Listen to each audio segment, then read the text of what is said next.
जी हाँ, बिल्कुल सही थंबनेल आपने पढ़ा है। लोगों का वेल्थ बनेगा म्यूचुअल फंड से, लेकिन आपका वेल्थ म्यूचुअल फंड से नहीं बनेगा।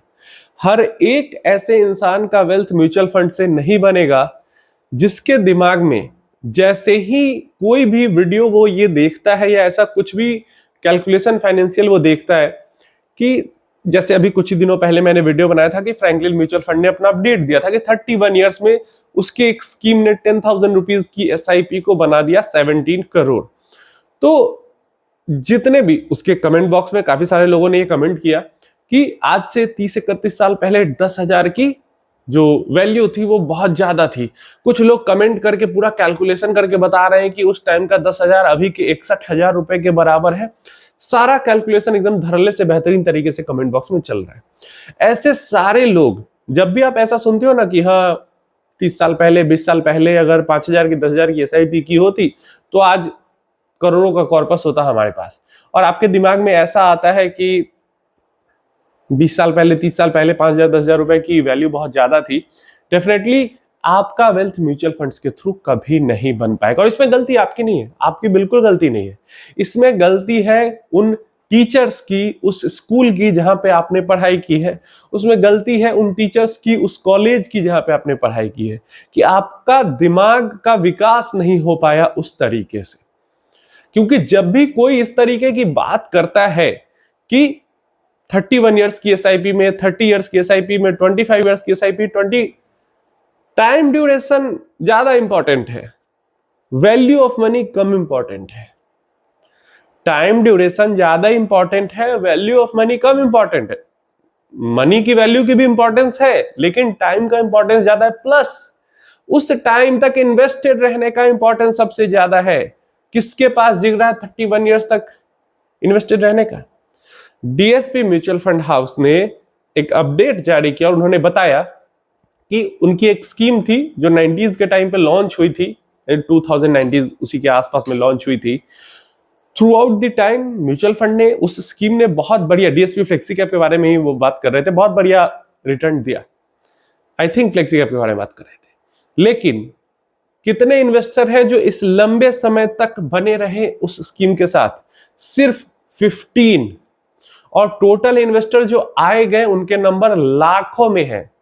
तो लाखों इन्वेस्टर जो 20-25 सालों में उस स्कीम के साथ जुड़े, उन लाखों इन्वेस्टर में से सिर्फ 15 इन्वेस्टर, 15 निवेशक जो है वो इन 20-25 सालों तक उस स्कीम के साथ जुड़े रह पाए। तो ये क्यों होता है?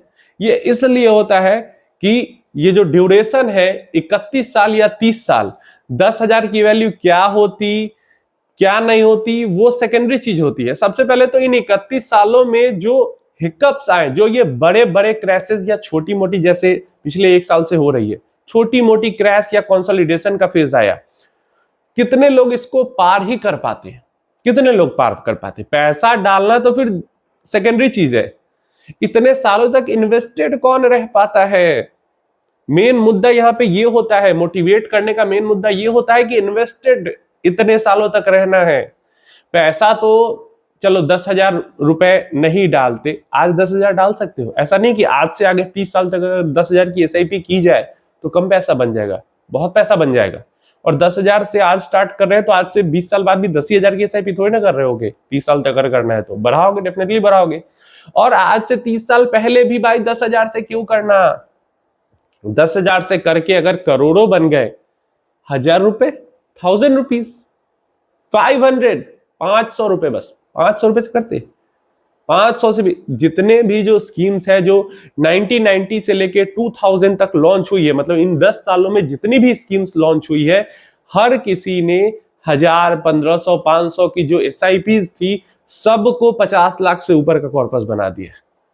क्या अभी के टाइम पे 50 लाख का कॉर्पस हो आपके पास तो उसकी कोई वैल्यू नहीं है? सिर्फ 500 1,000 रुपए की एसआईपी से बन गई है। और जो बढ़िया किया है जिन स्कीम्स ने, उन्होंने तो 500 1,000 रुपए की एसआईपी को भी करोड़ों में बदल दिया। और ऐसा भी नहीं है कि 1,000 रुपए से उसी टाइम पे स्टार्ट, भाई आप 100 रुपए, 100 रुपीज से स्टार्ट करके भी तो लंबे समय तक चल सकते हो। आज अगर आज के डेट पे पैसा नहीं है मेरे पास, आज मैं 1,000 रुपए से एसआईपी स्टार्ट करूंगा, 2-3 साल बाद उस 1,000 को 5,000 कर लूंगा, आज से 8-9 साल बाद, 10 साल बाद उसको 10,000 कर लूंगा, अगर बीच में काफी तेजी ग्रोथ हुई तो 10 साल में ही 1000 रुपए की एसआईपी को 25,000 तक भी ले जा सकता हूं। तो इसके लिए ये सोचने के लिए दिमाग खोलना होता है, ये सोचने के लिए दिमाग खोलकर सोचना होता है।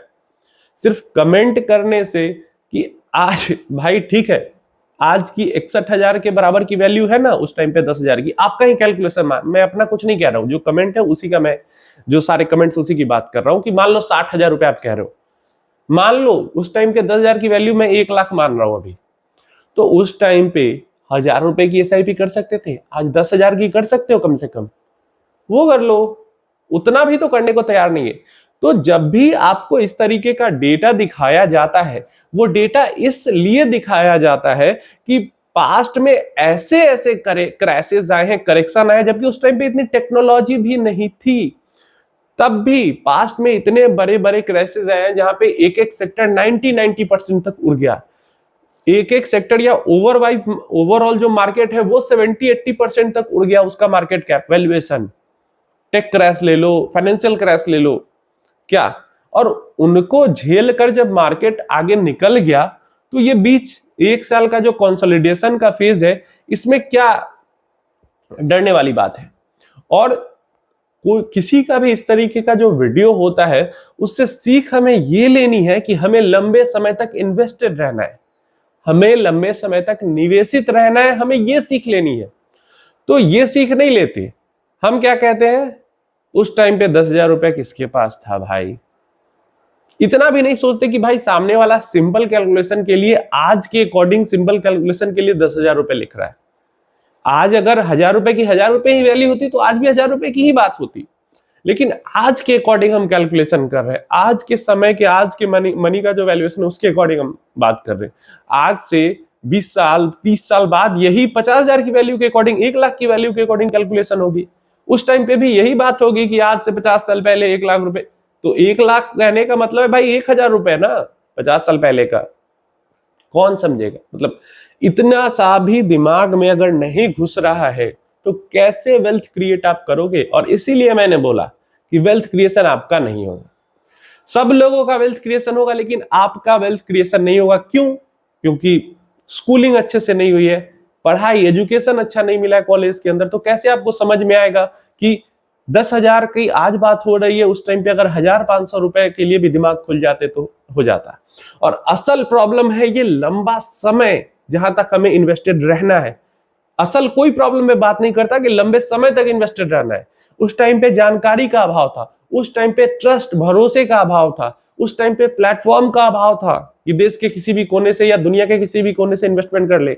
आज हमारे पास सब कुछ है, ट्रस्ट भी है, इतना अच्छा रेगुलेटर भी है, हमारे पास टेक्नोलॉजी भी है, हमारे पास एक्सेस भी है दुनिया के किसी भी कोने से इन्वेस्टमेंट करने का। नहीं है तो हमारे पास सिर्फ और सिर्फ पेशेंस। तो मोटिवेशन कोई मैं या कोई और देता है तो वो पेशेंस के लिए देता है कि लंबे समय तक आप पेशेंस के साथ इन्वेस्टेड रह पाओ, और इसी चीज को आपको फोकस में रखना है। तो आप पेशेंस को फोकस में न रख के बाकी दुनिया भर की चीजें फोकस में रख लेते हो, नहीं हो पाएगा ऐसे वेल्थ क्रिएट। चाहे कितना भी हाथ पर चला लो, आप हटी जाओ इक्विटी मार्केट से, वही आपके लिए बेहतर है अगर आपको ये चीज समझ में नहीं आती है।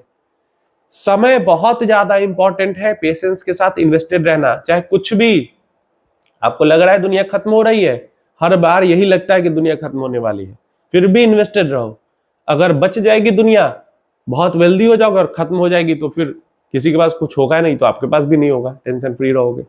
उम्मीद है इंफॉर्मेशन हेल्पफुल होगी, दिमाग में इस चीज को घुसा लो।